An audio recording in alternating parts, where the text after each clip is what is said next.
Have you ever noticed this weird thing? The more you try to fix your life, the more it feels like life looks at you and goes, you know, bills stress you out. People stress you out. Your future stresses you out. And somehow, even relaxing stresses you out. Like you're sitting on the couch thinking, am I relaxing correctly? Yeah, that's modern life. But here's the crazy part. According to Buddhist teachings, the day you stop worrying so much, that's the day everything quietly starts lining up. Not magically, not overnight, but smoothly, naturally, almost suspiciously calm. And today, I want to talk about why that happens, what Buddhism says about worry, and how letting go doesn't make your life fall apart. It actually makes it fall into place. So relax. You're not late. You're not broken. And no, you're not the only one secretly panicking at 2 a.m. Let's get into it. Let's start with the biggest lie we were all taught. If you don't worry, you don't care. That's what society drilled into our brains.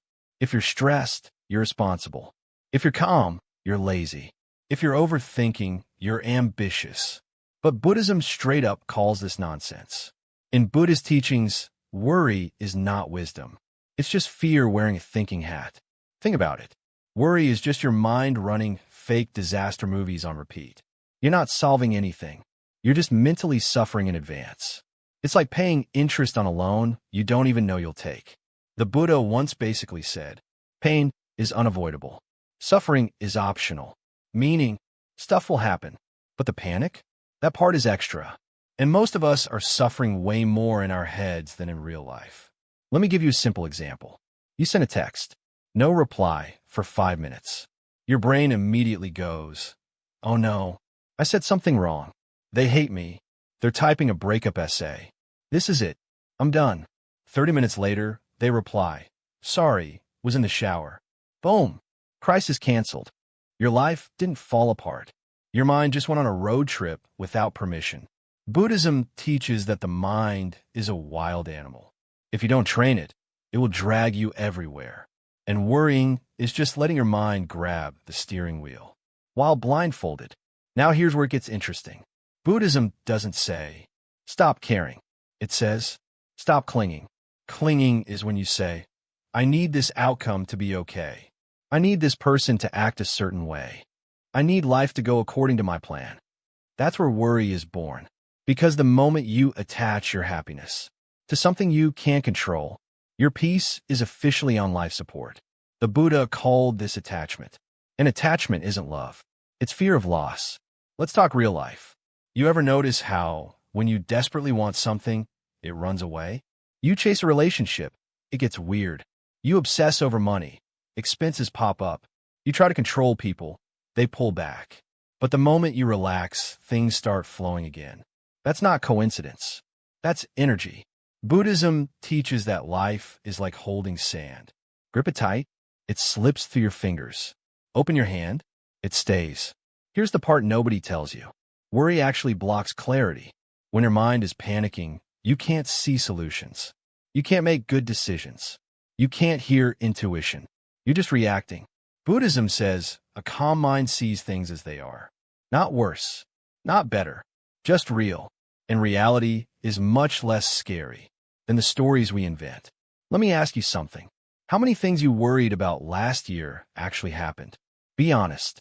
Most of them didn't. And the ones that did, you survived them. You adapted. You figured it out. You're still here. So why does your brain still act like every problem is the final boss level? Buddhist monks have this saying, tomorrow is a concept. Today is the only reality. Worry lives in the future. Peace lives in the present. And no, being present doesn't mean you stop planning. It means you stop panicking. There's a huge difference. Think of it like driving. Planning is using Google Maps. Worrying is staring at the gas gauge every 10 seconds while screaming, what if we run out? One helps. One just ruins the ride. Now let's talk about control. This one hurts. Buddhism teaches that trying to control life is the root of anxiety. Because life is not a spreadsheet. It's more like weather. You don't control the storm. You adjust your umbrella. But we don't like that. We want guarantees. We want certainty. We want a 10-step plan with 0 surprises. Sorry, wrong universe. The Buddha taught something called impermanence. Everything changes. Good moments, bad moments, people, feelings, situations. Nothing stays the same forever. And that's actually good news, because it means your pain is temporary. Your stress is temporary. Your confusion is temporary. Even your worrying is temporary. So why treat every problem like it's permanent? Here's a funny truth. Most of us worry because we think we're not strong enough to handle the future. But the future version of you is way tougher than you think. That version has more experience, more wisdom, more scars, more confidence.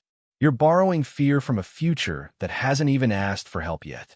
Buddhism teaches trust, not blind faith, but trust in your ability to respond, not control outcomes. Respond to them. Big difference. Now let's talk about letting go. This scares people. They think letting go means, I give up, I stop trying, I don't care.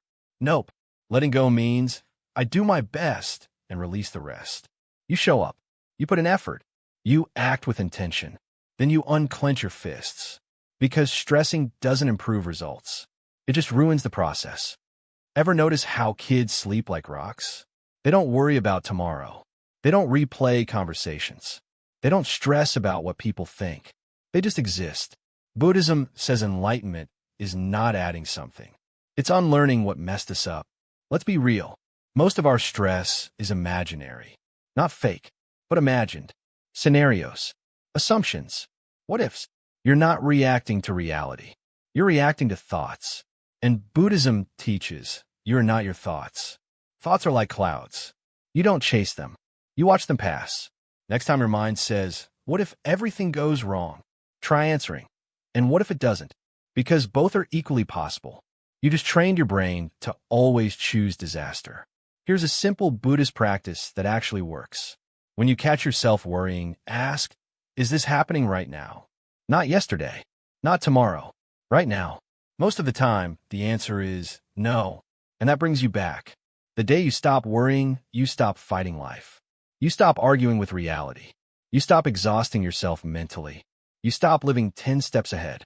And when that happens, something weird occurs. You become calmer. You listen better. You react less. You see opportunities you missed before. Life doesn't change. You do. And that changes everything. People think peace comes from having everything figured out. Buddhism says peace comes from accepting that you never will. And that's okay. You're not supposed to have life mastered. You're supposed to experience it. Messy, unpredictable, beautiful. So here's the quiet truth. The day you stop worrying, nothing dramatic happens. No fireworks. No cosmic announcement. But slowly, your sleep gets better. Your reactions get softer. Your decisions get clearer. Your heart feels lighter. And life starts cooperating. Not because you forced it, but because you finally stopped resisting it. So next time your mind spirals, remember this. You've survived 100% of your worst days. You don't need to live them twice. And you don't need to suffer early. Let life meet you where you are. Breathe, let go, and trust the process. Because sometimes the moment you stop worrying, everything falls into place. Exactly when it's supposed to.